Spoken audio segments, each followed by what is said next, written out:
Assalamualaikum warahmatullahi wabarakatuh. Perkenalkan, saya Katar Agyubi dari kelas TI 23E. Di sini saya akan menjelaskan bagaimana proses machining dari connecting rod. Nah, connecting rod merupakan suatu komponen penting dalam sebuah mesin yang berfungsi sebagai penerus daya dari piston ke crankshaft. Connecting rod juga berperan sebagai pengubah gerakan resiprok, maju mundur atau turun naik piston menjadi berputar pada crankshaft yang bekerja pada suhu tinggi dalam ruang bakar.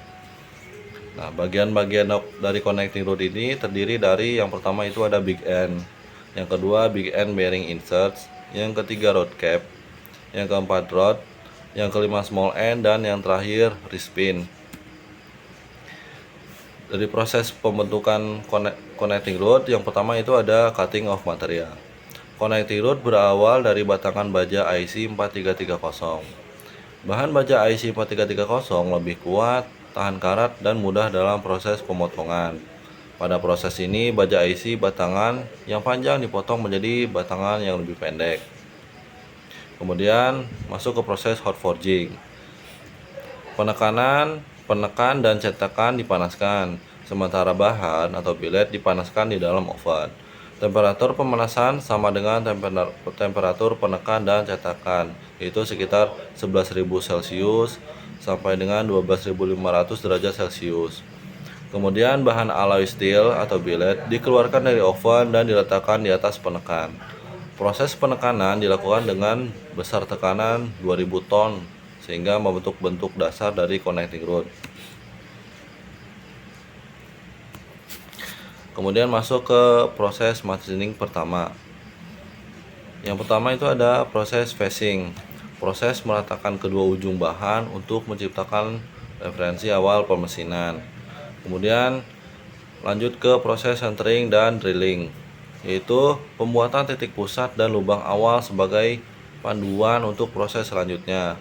Kemudian proses rough turning, yaitu pembentukan kasar profil batang connecting rod pada mesin bubut. Kemudian rough milling, yaitu pemotongan kasar pada permukaan big end dan small end untuk mendekati bentuk akhir. Kemudian ada boring kasar, yaitu pembasaran awal lubang big end dan small end sesuai dengan toleransi semi finish.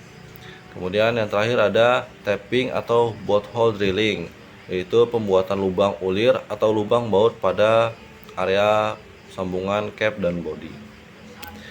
Kemudian di sini ada proses heat treatment, yaitu quenching dan tempering.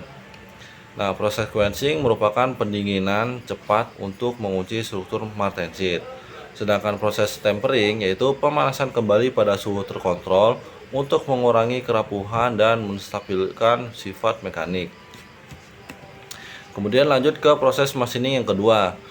Yang pertama itu ada proses finish milling, yaitu pemesinan akhir permukaan luar dengan presisi tinggi untuk mencapai dimensi akhir.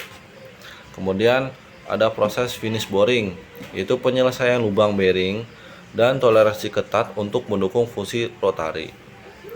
Kemudian lanjut proses grinding, yaitu menghaluskan permukaan kritis guna memperoleh kerataan dan kekasaran permukaan yang sesuai. Lanjut ke proses cap milling atau fracture splitting, yaitu proses pemisahan cap dari bodi dengan metode pecah terkontrol fracture split untuk akurasi penyambungan alami. Kemudian ada proses balancing, yaitu penyesuaian massa untuk menjaga keseimbangan dinamis connecting rod saat berputar.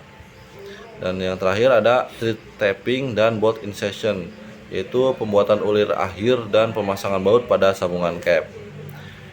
Berikut dan yang terakhir ada proses final inspection, yaitu inspeksi akhir, di mana meliputi pemeriksaan dimensi menggunakan alat ukur presisi seperti cm, mikrometer, dan lain-lain.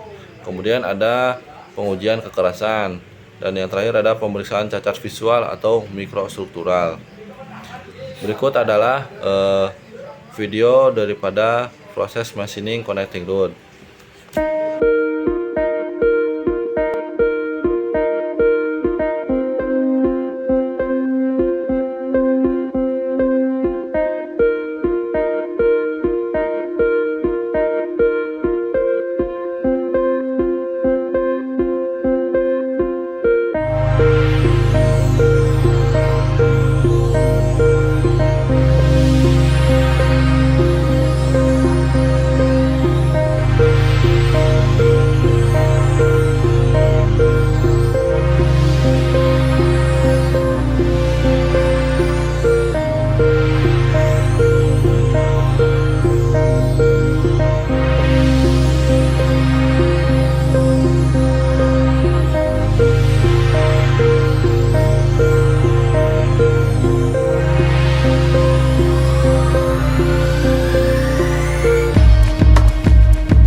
Sekian dari saya, kurang lebihnya mohon maaf. Terima kasih. Wassalamualaikum warahmatullahi wabarakatuh.